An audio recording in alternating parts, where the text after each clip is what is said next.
오늘 주신 말씀은 우리에게 오늘 주신 말씀은 누가복음 14장 25절로 35절 보겠습니다. 한 목소리로 같이 읽겠습니다. 누가복음 14장 신약성경입니다. 14장 25절로 35절입니다.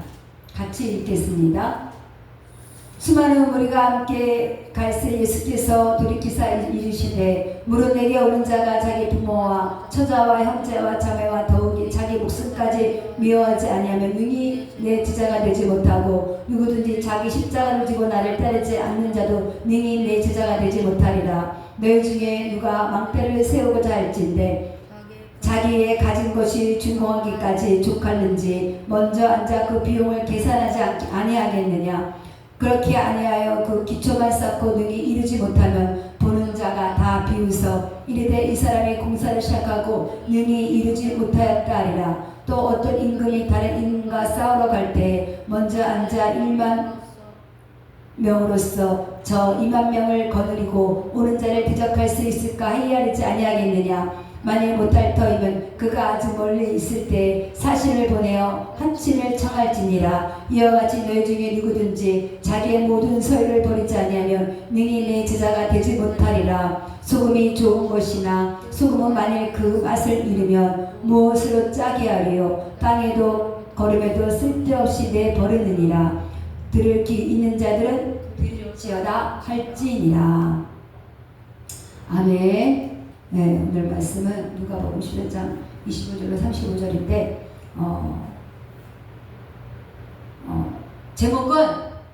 오늘 제목은 제자가 치러할 대가입니다. 따라해봅니다. 제자가 치러할 대가. 네, 우리 예수님의 모두 제자입니다. 예수님의 제자가 되기 위해서는 25절에 보니까 예루살렘을 쫓아가는 군중들, 그 수많은 무리들을 이끌고 예수님께서 예루살렘으로 입성하는 장면입니다. 예수님이 군중들을 이끌고 가면서 제자에 대한 그런 명분을 가리키는 거죠. 제자가 된다는 것이 무엇입니까? 제자가 된다는 것은, 예수님의 제자가 된다는 것은 쉬운 것이 결코 아닙니다. 지불해야 할 대가가 있습니다. 우리도 이제까지도 예수님과 함께하면서 수많은 그 대가 지불을 해왔잖아요. 손해도 보기도 하고 핍박도 받고 교회를 하기 위해서 얼마나 많은 그 대가 지불을 했어요. 대가 지불을 많이 했죠. 교회를 안 했더라면 우리가 경험하지 않아야 될 것들을 교회를 했기 때문에 우리가 그런 일들을 경험을 한 거예요. 핍박도 받고 손해도 보고 여러 가지로. 그러나 하나님은 우리의 사명이 그것이기 때문에 우리가 감당하기를 원하시는 거예요. 할렐루야. 네. 우리가 감당하지 못할 것은 하나님이 주시지 않아요. 모든 것은요 영적 전쟁입니다. 아까도 찬양을 길게 했잖아요. 한 주간 동안에도 제가 좀 집회 갔다 오고 좀 힘이 들어서 찬양 연습을 좀 게을리 했더니 아니나 다를까 확실히 틀립니다. 그래서 오늘 좀 길게 했는데 시간이 좀 그래서 많이 좀 흘러갔어요. 그래도 우리는 끝까지 그렇다고 안 돼? 그래서 오늘은 뭐 이렇게만 하지? 이렇게 되는 것이 아니라 이제는 그동안에 대가지불을 다 치르고 여기까지 왔잖아요. 예수님의 제자로서. 이럴 때는 어떻게 해야 돼? 안 되면 그만 오늘은 좀 쉬자. 이게 아니라 될 때까지, 안 되면 될 때까지. 할렐루야. 그래서 하나님께서 계속 우리를 훈련시킨 것입니다. 예배에 승리케 하기 위해서. 26절 한번 읽어보겠습니다. 무릇 내게 오는 자가 자기 부모와 처자와 형제와 자매와 더욱이 자기 목숨까지 미워하지 아니하면 능히 내 제자가 되지 못하고, 이렇게 말씀이 기록되어 있는데 진짜 미워하는 것이 아닙니다. 그냥 강조법. 예수님을 우선순위로 더 사랑을 하는 그런 강조법인 거죠. 진짜로 뭐 자기 부모를 미워하고 자기 형제를 미워하고 자녀를 미워하고 이런 뜻이 아니라 예수님을 우선순위로 둬야 하는 게 그게 제자의 도리인 겁니다. 우리 아들이 군대가 있는데 아들이 군인이잖아요. 저번 주에도 또 군부대 가서 집회를 하고 왔습니다. 군인이잖아요. 그 직분이 군인이기 때문에 군인으로서 먼저는 역할을 잘해야 되는 것처럼 군인인데 군인의 역할을 안 하고 민간인처럼 행동하면 안 되는 거잖아요. 그런 것처럼 우리도 예수님의 제자란 말이에요. 할렐루야. 아멘. 예수님의 그 역할을 잘 감당해야 되는데 자꾸 딴 생각을 가지고 있어. 마귀는요, 우리를 속이는 거예요. 이제까지도 해왔는데 똑같이 매일 속이는 거예요. 뭐하고 있는지 모르게끔 착각하게 하고 있고 자꾸 딴 데로 예수님과 같이 함께 교회를 이끌어가야 되는데 자꾸 딴 데에 갈 생각을 하게 하는 게 마귀야. 할렐루야. 틈만 나면 어디로 딴 데로 살 데 없나 그 생각을 하고 있어요. 버리시길 예수님의 이름으로 축원합니다. 버려야 그때부터 일이 잘 되는 거예요. 분명히 예수님께서는 우선순위를 먼저 두라고 말씀하고 계시는 거예요. 다 모두 다 버리고 나를 먼저 더 사랑해야 된다. 무엇보다도 잘 때도 예수님, 일을 할 때도 예수님, 일을 할 때도 예수님, 공부를 할 때도 예수님. 예수님을 먼저 생각해야 되는 게 예수님의 제자예요. 그게 우리의 역할인 거예요. 근데 여러분들이 자꾸 흔들리니까 어떻게? 사단이 멜로 덥석 물어서 자꾸 세상의 것으로 그쪽으로 눈을 돌리게 하려는 거예요. 한번 마음을 먹었으면 내 하나님의 일을 해야지. 이제까지는 몇십 년 지금 해왔잖아요. 몇십 년째 지금 30년 가까이 믿고 있잖아요. 그러니까 흔들리고 있고 틈만 나면 어디로 도망갈 데 없나. 이러고 있다면 곤란합니다. 무슨 일이 있어도 나에게 주신 축복 이게 축복이다 생각하고 시몬 고레네도 예수님께서 그 십자가가 버거워서 골고다 언덕길을 걸으실 때 그 십자가를 시몬 고레네한테 억지로 지었다 했잖아요. 시몬 고레네 그 십자가가 버거웠지만 억지로 지고 올라갔어요. 우리도 버겁지만 하나님이 우리에게 맡긴 사명이기 때문에 예수님의 제자로서 우리는 잘 감당해야만이 내 일이 술술 잘 돼가는 거예요. 제가 늘 강조하는 게 하나님을 향할 때 성경 말씀에도 하나님이 동행할 때 너희가 형통하리라 그랬잖아요. 창세기 39장에서도 요셉한테도 요셉이 형통한 비결이 뭐라고 그랬어요? 예수님을 바라보고 예수님과 함께 하였더니 예수님이 그와 함께 했고 그에게 형통한 복을 주었다라 그랬어요. 시편 120편에도 이리스를 사랑하는 자여 내게 형통함이 있을지어다 내가 형통하리라 그랬잖아요. 내 직분은 자꾸 멀리하면서 뭐 하려고 하지 않으면서 더 노력하지 않으면서 자꾸 형통만 바라는 것은 그건 아니라는 겁니다. 예수님을 먼저 뜨겁게 사랑하고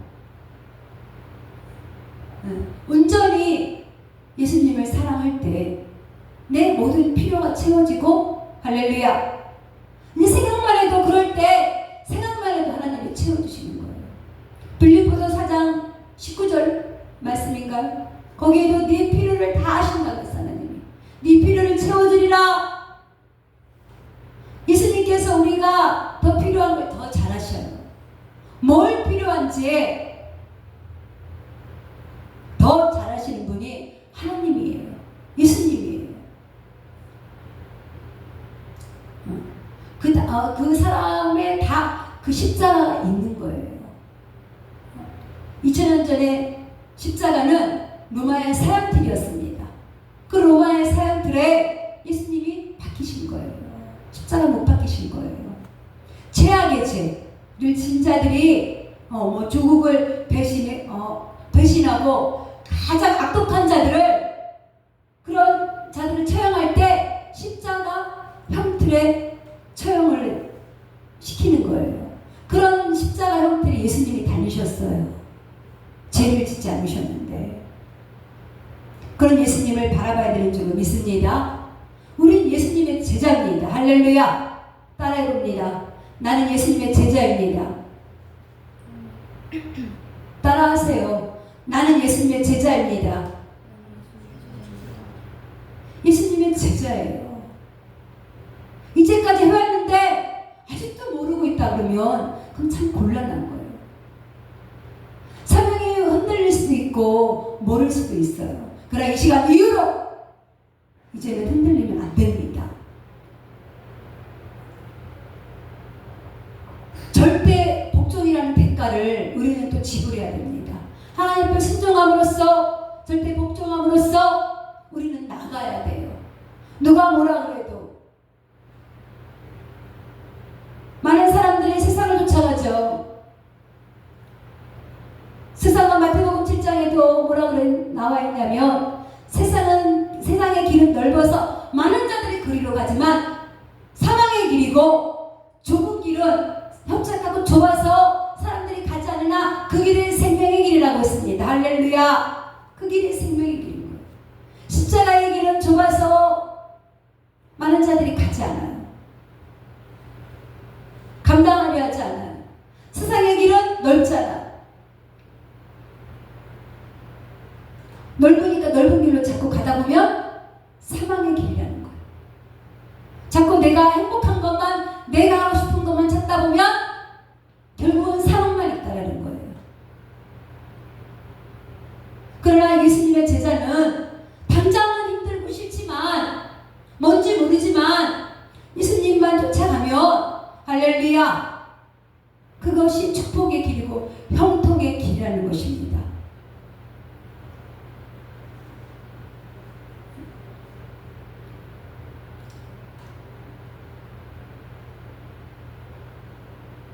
전체의 대상이었지만은 곁에 가까이 있던 제자들에게 수많은 무리 중에 하나님께서 이런 것들을 전한 거예요. 얘기한 거예요. 전체 대상이었지만, 쫓아오는 그 무리들이 많이 있었지만 가까이 있던 제자들에게만 하나님이, 예수님이 말씀하신 것입니다. 여러분은 예수님의 가까이 있습니까? 멀리 있습니까? 뭔가 마음이 예수님의 가까이 있어요. 믿는 자들 하나님을 선택했기 때문에 세상 사람들하고 다르다고 제가 계속해서 여러분에게 말씀하고 있잖아요. 자존심 때문에 끝까지 가는 것은 미련하고 어리석은 짓입니다. 28절에 보면 읽어보겠습니다. 너희 중에 누가 망대를 세고자 할진대 자기의 가진 것이 준공하기까지 족할는지 먼저 앉아 그 비용을 계산하지 아니하겠느냐. 내가 이거 가지고 얼마나 지을 수 있냐. 다 여러분들도 계획을 다 하잖아요. 뭘 하기 전에 집을 짓는다든지 매매를 한다든지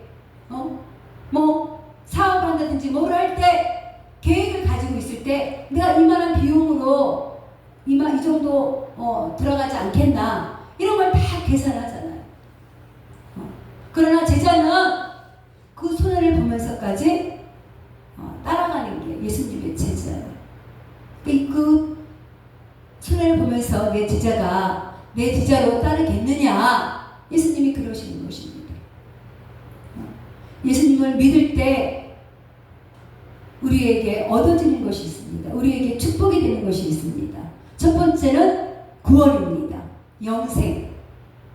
요한복음 3장 17절에 하나님이 그 아들을 세상에 보내신 것은 세상의 심판이 아니요 구원을 받게 하심이라 그랬습니다. 영생을 얻기 위해서. 세상을 심판 예수님 우리에게 그 아들을 보냈을 때, 하나님께서 그 아들을 보냈을 때 세상의 심판이 아니라 구원을 먼저 받게 하심이라. 그리고 심판하신다는 얘기입니다. 아니, 예수님의 그 심판은 반드시 있어요. 그러나 먼저 우리에게 구원을 하러 왔다고 말씀하고 계십니다. 두 번째는 참된 기쁨을 우리에게 주시는 것입니다. 예수님을 믿고 따라갈 때 세상에 있지 않은 그런 기쁨.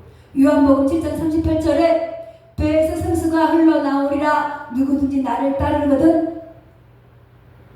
요한복음 7장 38절 보겠습니다. 요한복음 7장 38절 같이 읽어보겠습니다. 요한복음 7장 38절 37절 38절 읽어볼게요. 같이 읽겠습니다. 명절 끝날 곧 큰 날에 예수께서 외쳐 이르시되 누구든지 목마르거든 내게로 와서 마시라. 나를 믿는 자는 성경에 이른 것 같이 그 배에서 생수의 강이 흘러 나오리라 하시니 그랬어요. 예수님을 믿고 따르는 자에게는 그 배에서 생수가 나오는 거예요. 갈급하지 않고 그 기쁨으로 인해서 세상에 그 주는 그 어떤 기쁨보다. 그러나 세상 사람들은 어떻게 해요? 어디로 가요? 세상으로 가고 있잖아요. 세상에 그 기쁨이 전부인 줄 알고 잘 모르고 가고 있잖아요. 그러나 말씀에서는 영원히 목마르지 않는 내 배에서 생수가 흘러넘치리라 그랬어요. 주님 안에서 내 배에서 그 생수를 여러분들이 흘러넘치기를 예수님으로 축원합니다. 그 생수가 흘러야 돼요. 그러기 위해서는 기도하고 말씀 보고 그렇게 해야 됩니다. 네.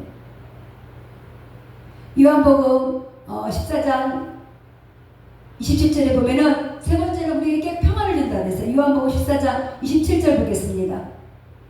요한복음 14장 27절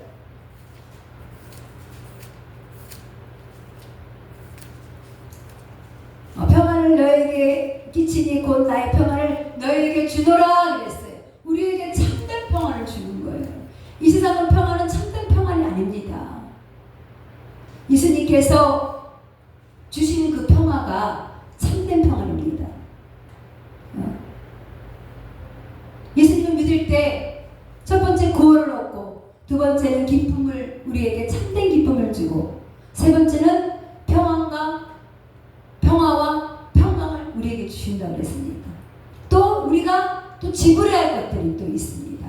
예수님을 따르기 위해서는 그 지불해야 될 것은 무엇인지 첫 번째는 자기 부인입니다. 누구든지 나를 따르거든 자기 부인을 하라고 했습니다. 마태복음 16장 24절에 마태복음 16장 24절 보겠습니다. 마태복음 16장 24절 이에 예수께서 제자에게 이르시되 누구든지 나를 따라오려거든 자기를 부인하고 자기 십자가를 지고 나를 따를 것이니라 그랬습니다. 자기를 부인하고 나의 십자가를 지고 여러분의 십자가가 다 있다는 거예요. 내 십자가가 아무리 힘들지라도 예수님의 십자가가 안 힘들지라도 우리 예수님보다 그 십자가의 무게가 더 크겠어요. 예수님은 온 인류를 지고 가신 분이시고 우리는 우리 것만 감당하고 가는 거잖아요. 예수님하고 그 크기와 무게는 사명의 값어치는 틀린 거예요. 그래서 우리가 힘들 때 예수님을 바라봐라 주만 바라봐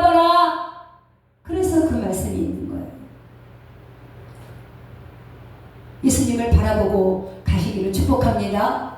예수님을 바라봐야 됩니다. 힘들지라도 내 사명, 자기 부인을 하고 내 십자가를 지고 나의 하나님께서 맡긴 사명이 있는데 나만 살고자 그렇게 나간다면 안 된다는 것입니다. 자기 부인이 있을 때 예수님이 우리 함께하고 우리의 사명을 잘 감당하는 줄로 믿습니다. 우리는 이 세상에 하나님이 보내셨을 때 사명 감당하고 보내신 거예요. 할렐루야! 깨달으시기를 축복합니다. 맨 마지막 절에 뭐라 했어요? 들을 끼는 자는 들을지어다 그랬잖아요. 우리 이 세상에 가서 물고 먹어라 이렇게 보낸 것이 아니라 사명자로서 우리를 보내신 거예요. 네 사명을 잘 감당해라. 예수님도 십자가에 못 박히는 게 예수님의 사명이에요. 그게 그를 담당하고 가셨어요. 예수님도 괴롭고 힘들어서 될 수 있으면 이 십자가를 치워달라고 겟세마네 동산에서 땀이 핏방울이 되도록 기도하신 분이에요. 여러분들도 그런 기도가 있어야 됩니다. 내 십자가를 지고 가려거든. 어린아이같이 애 뭔지도 모르고 나는 이것만 하면 됐지. 그것이 아니라 예수님이 하신 것을 우리도 감당해야 나가야 될 이제 성장을 해서 지구를 예수님의 제자로서 그 대가 지불을 할지라도 손해를 볼지라도 따라가야 된다는 것입니다.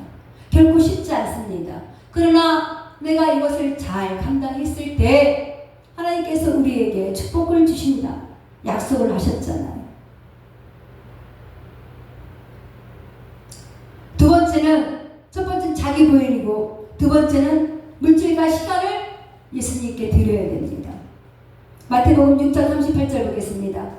마태복음 6장 38절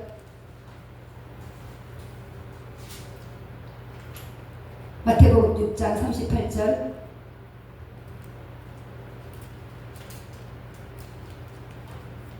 누가복음 마태복음이 아니라 누가복음입니다.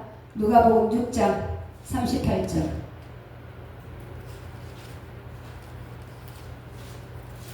누가복음 6장 38절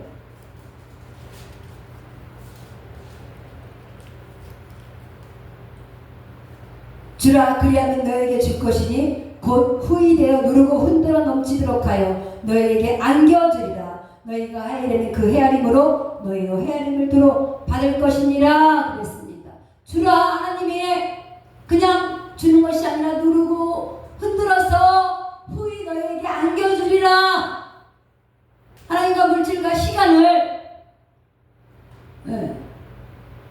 드리라는 거죠. 아까워하지 말고 자기 부인의 그 속에도 물질과 그 시간이 들어가는 거예요. 하나님께 드리라는 거죠. 그럼 하나님께서 우리 사랑이 많으신 하나님께서 받고 입을 닫히는 것이 아니라 흔들어 누르고 흔들어서 너에게 안겨주리라 말씀이 나와 있잖아요.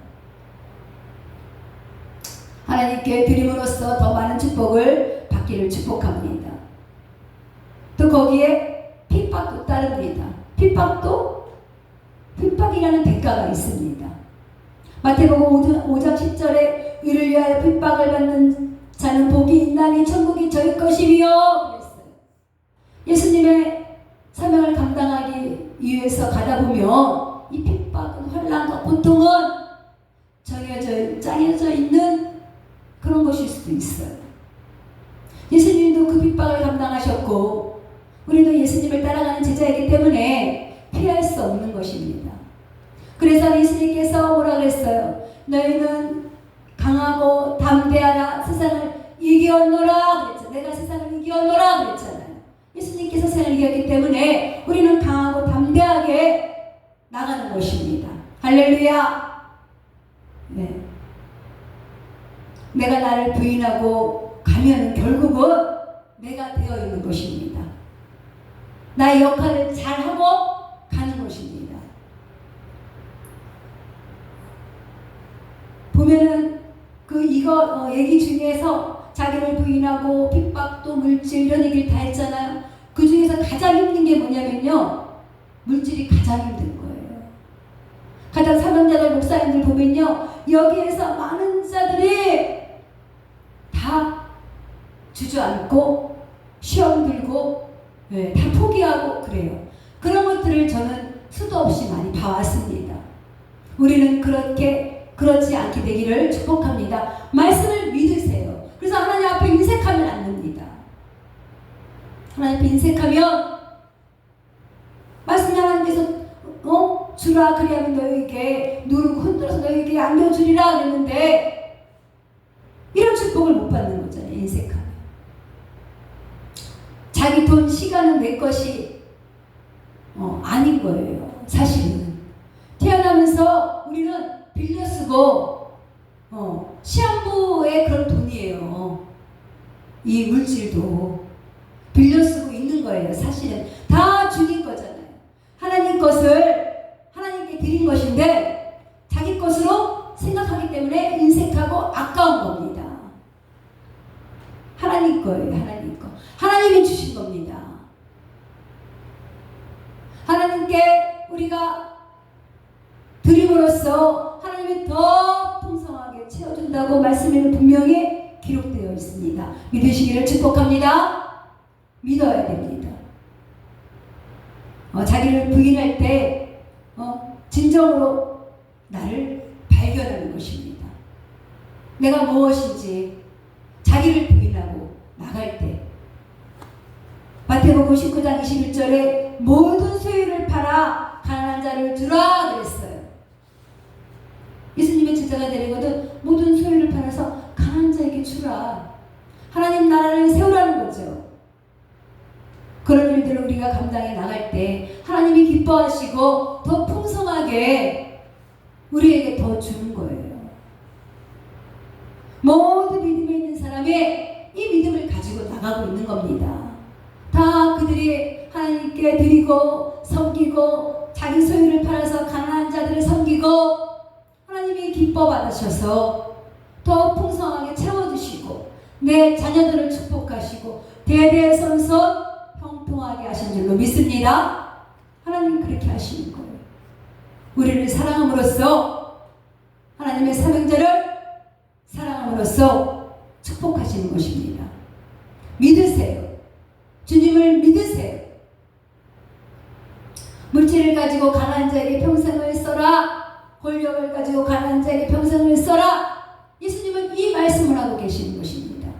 능력을 받아서 약한 자들을 돕고 물질을 버는 것도 목적을 다른 곳에 두는 것이 아니라 세상적에 두는 것이 아니라 목적을 하나님 앞에 두고 물질을 번다면 하나님이 더 채워주시는 것입니다. 당장은 뭐가 잘 되는 것 같지만 세상 사람들을 많이 보면서 저도 느낍니다. 당장은 많이 버는 것 같아. 그러나 허무하게 그들이 무너지는 것들을 제가 많이 봤습니다. 언제 떠오르냐면 지금 또 많이 힘들잖아요. 시대가 경제가 어렵고 대출이 막혔고 또 젊은 사람들이 많은 사람들이 옆구리를 해서 집을 사고 이러는 바람에 지금 많이 힘들어져. 물가가 막 고물가 시대가 되고 막 이러니까 딱 이제 자기들만 세상적으로 살던 사람들은 어려움에 장착된 거예요. 그러나 예수님을 섬기고 원래 물질에 대해서 욕심 없이 섬겼던 사람들은 지금 하나도 힘든 게 없는 거예요. 저도 마찬가지입니다. 원래 아끼고 검소하게 살았기 때문에 원래 그랬던 사람인데 요즘에 시장 가면은 진짜 너무 고물가 시대라서 입이 쩍쩍 벌어집니다. 옛날하고는 바구니가 달라요.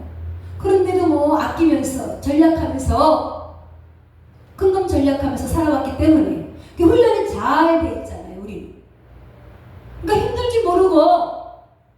얼른 그냥 물가가 안정이 됐으면 좋겠다. 그러면서 이제 더 우리가 또 이 부분도 기도해야 될 부분입니다. 부자들이야, 돈이 많은 자들이야, 물가가 오르든지 뭐 어쨌든지 돈이 많으니까 원래 많은 사람들이지만 가난한 자들은 그게 아니잖아요. 너무 힘든 지금 힘든 시기가 지금 왔어요. 그래서 우리가 기도해야 됩니다. 이 부분도 넣고 다 기도 제목이에요. 사실은 예수님은 가난한 자들에게 은혜로 베풀기를 원하시고 우리가 또 그런 사명을 감당하기를 원하세요. 복음을 전하고 말씀을 전하고 가난한 자들에게 아름다운 소식을 전하려 했듯이 이사야 61장 1절 말씀에 가난한 자에게 아름다운 소식을 전하고 눌린 자들을 풀어주고 포로된 자들을 자유케 하리라 했잖아요. 그러니까 우리가 하나님께 능력을 받아서 권력을 가지고 남용하는 것이 아니라 그런 역할들을 해야 되는 거예요. 할렐루야. 목표를 설정해서 기도하면서 물질도 그렇고 능력도 그렇고 예수님의 권세 내 권세 그 권세를 받아서 우리는 세상 살면서 약한 자들을 돕는 그런 자들이 다 돼야 될 줄로 믿습니다.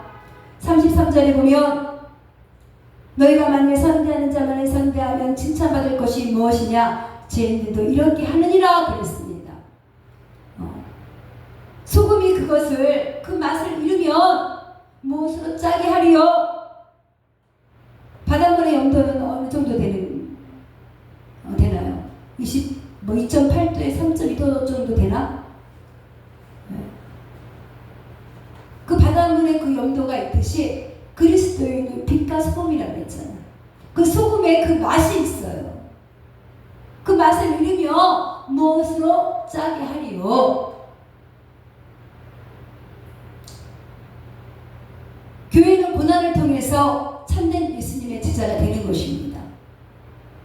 헌신, 봉사, 자기 부인, 물질과 시간을 주님께 드리고 나아갈 때 그것을 통해서 예수님의 제자가 되는 것입니다. 이것이 우리의 사명입니다. 할렐루야. 사명이 아닌 것을 사명인 줄 알고 그것을 감당하고 있는 사람들이 많이 있어요. 저도 많이 봤습니다. 사명이 아닌데 내가 볼 때는 그게 사명이 아닌데 사명인 줄 알고 열심히 그것을 감당하고 있는 거예요. 그러니까 10년 전이나 20년 전이나 변함이 없어요. 그것을 보면은. 왜 그래요? 하나님 뜻대로 살지 않기 때문에 하나님의 뜻대로 살면 하나님은 반드시 우리에게 성장을 주십니다. 할렐루야. 우리에게 반드시 능력을 주십니다. 근데 뜻대로 살지 않기 때문에 하나님의 능력도 안 주시고 성장도 안 주시고 10년 전이나 20년 전이나 똑같이 그렇게 살고 있어. 그런데도 깨닫지 못해. 지금이라도 깨닫는 것이 축복입니다. 하나님께 도울 시간을 하나님께 드리는 것은 생명을 드리는 것이나 마찬가지입니다. 가장 힘든 일이고 주의 중 이것 때문에 많이 시험 들고 성장하지 못한다고 제가 아까도 말씀드렸듯이 이것 때문에 성장이 멈추고 있어요. 그러나 많은 사람들이 그것을 잘 깨닫지 못하고 있습니다. 너무 안타까운 일입니다. 여러분들은 이제는 깨달으시기를 축복합니다. 깨달고 하나님께 자기 부인하고 하나님께 드리고 내 것이 어딨어? 다 내 것은 없습니다. 하나님에게 우리에게 다 맡긴 시험부예요. 돈도 그렇고 자녀도 그렇고 모두 맡긴 게 사명도 뭐 우리가 언제까지 합니까? 죽으면 우리 천국 가면 사명 끝나는 거예요. 그곳에 기쁨도 없고 고통도 없고 기쁨만 있다고 했어요. 찬양만 하고 예배만 드리고 하나님과 예수님과 함께 많은 사명자들과 함께 그곳에 가면 베드로도 있고 사도 바울도 있고 같이 그들과 함께 예배를 드리는 거예요. 천국에 가면 이 세상 세상에 이제 미련을 두지 말고 우리 하나님께서 이제 우리에게 이 말씀을 주시는 것은 사명자로서 이제 너희의 길을 곱게 하라 그런 뜻인 줄로 생각이 됩니다. 사명자로서 한 주간 동안에도 깊이 생각하시고 이 날씨가 조금 이제 선선해져서 좀 낫죠. 너무 더웠습니다. 너무 더웠는데 이제 아침 저녁으로 조금 선선하더라고요. 건강을 유념하시고 한 주간 동안에 주신 말씀을 붙잡고 여러분 생각해 보세요. 더 사명을 감당해서 하나님 앞에 충성된 참 그렇게 일어나기를 예수님의 이름으로 축원합니다. 기도하겠습니다.